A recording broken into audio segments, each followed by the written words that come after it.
Comment bien faire brûler de l'encens avec un charbon ardent? Bonjour les filles, aujourd'hui je vais vous montrer techniquement comment faire brûler un charbon, enfin de l'encens sur un charbon ardent correctement, parce que j'ai remarqué au fil des années que ça peut être quelque chose qui, enfin c'est quelque chose qui peut paraître évident, mais qui ne l'est pas forcément pour chacun. En fait, j'ai remarqué que beaucoup de gens se posent des questions sur, par exemple, où acheter les charbons ardents. Est-ce que je dois les acheter en boutique ésotérique? Est-ce que je dois aller les acheter en bureau de tabac? Est-ce que je peux prendre ceux qu'on trouve dans le commerce? Est-ce que je peux les acheter sur Internet, etc., etc. Et comment est-ce que ça fonctionne? Je me suis rendu compte que ça suscitait quand même pas mal de questions, donc je me suis dit que ça serait peut-être bien, ça serait peut-être intéressant de vous en faire une vidéo pour que ça puisse enlever tous les blocages que vous avez sur le sujet. Donc pour commencer, on va voir où acheter les charbons ardents.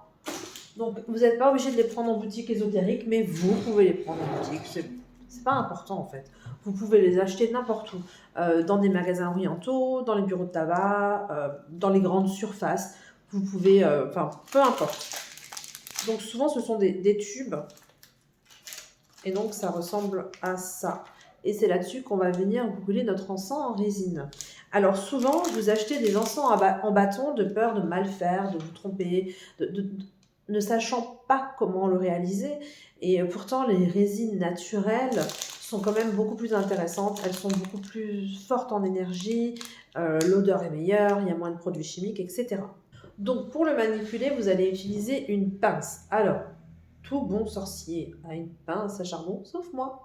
Parce que j'en ai déjà acheté une, deux, trois, quatre. À chaque fois, je les perds. À chaque fois, les enfants viennent me les chipper pour faire des trucs avec leur Barbie et tout ça.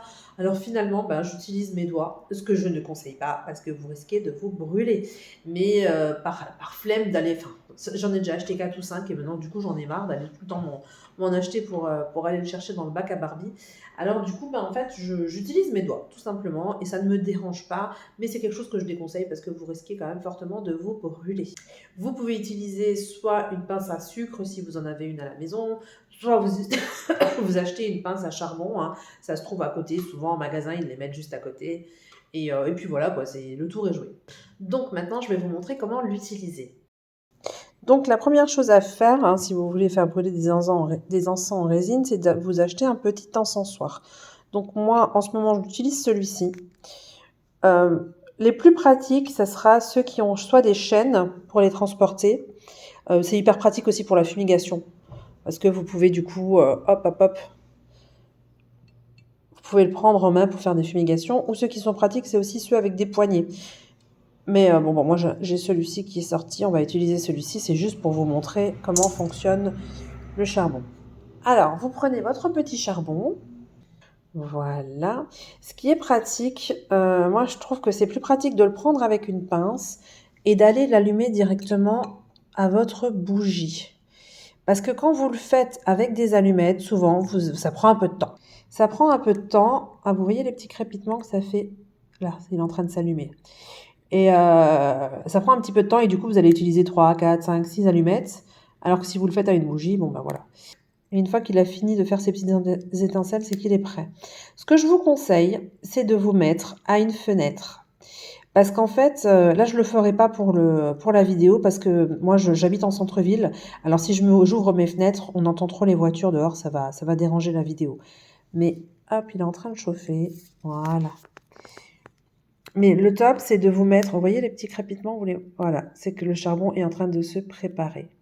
Quand ça, c'est fini, c'est qu'il est prêt parce que il est prêt, quoi. Vous pouvez mettre votre encens dessus. Donc, je vais le laisser chauffer encore un petit peu. Je vais peut-être le mettre sous la bougie, je vais voir. Donc, ce que je disais, c'est que le top, c'est de se mettre à la fenêtre au début, quand votre charbon commence à brûler. Parce qu'en fait, au début, le charbon, il va laisser s'évaporer une fumée blanche qui est pas géniale, quoi. C'est fait de chlore, c'est fait de produits chimiques avec lesquels le charbon a été préparé. Et ça, moi, je préfère que cette odeur, elle file dehors. Mais bon, là, pour la vidéo, je ne le ferai pas. Mais c'est vrai que si vous faites brûler au départ votre charbon, les premières fumées, si elles peuvent s'envoler par la fenêtre, c'est quand même ce qu'il y a de mieux. Donc, vous voyez là, hop, c'est en train de crépiter. Il est en train de se préparer, votre charbon. Faut attendre. Une fois que c'est fini, que vous n'avez plus ces petites étincelles, vous pouvez mettre votre encens dessus. Donc là, le charbon s'allume quand même bien. Le réceptacle commence à chauffer. On va pouvoir mettre la résine dessus bientôt. Ce que je vous conseille aussi, c'est de toujours mettre votre encensoir sur une assiette ou quelque chose comme ça. Vous voyez, j'ai un petit bout du charbon qui s'est décollé, qui a sauté. Ça arrive quelquefois. Donc pour éviter les risques d'incendie, je le mets sur une assiette parce qu'il vaut mieux que ça tombe sur l'assiette que sur mon tissu. Il y a quand même des risques. Ça chauffe fortement. C'est en haut à droite que ça s'est décollé et ça a sauté carrément. Donc il faut quand même faire attention. Donc mon charbon est prêt, il ne crépite plus. Donc ce que je vais mettre dessus, c'est ceci aujourd'hui. Donc voilà, vous en mettez très peu. Il n'y a pas besoin d'en mettre beaucoup.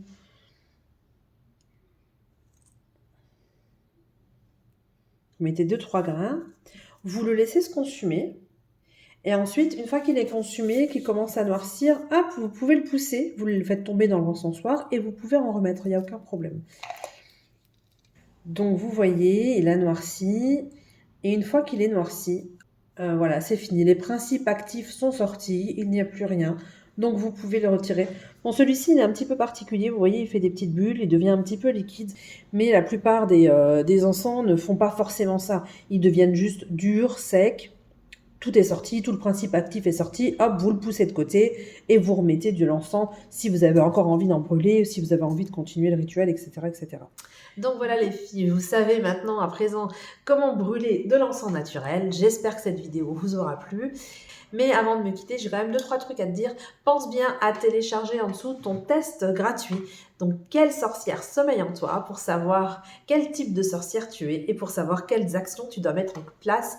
Quelles premières actions tu peux mettre en place pour débuter en sorcellerie. Aussi, je t'invite à t'abonner parce que chaque jour, je crée de nouveaux contenus pour parler de rituels, de sorcellerie, de cartomancie, de numérologie. Bref, je m'intéresse à tout un tas de choses dans le monde invisible. Donc, si tu n'as envie de louper aucune de mes vidéos, je t'invite directement à t'abonner.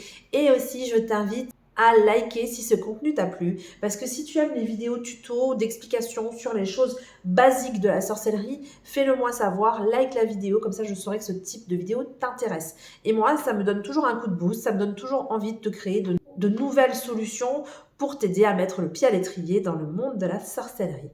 Voilà, je te dis à demain pour une nouvelle vidéo. Allez, ciao les moldus!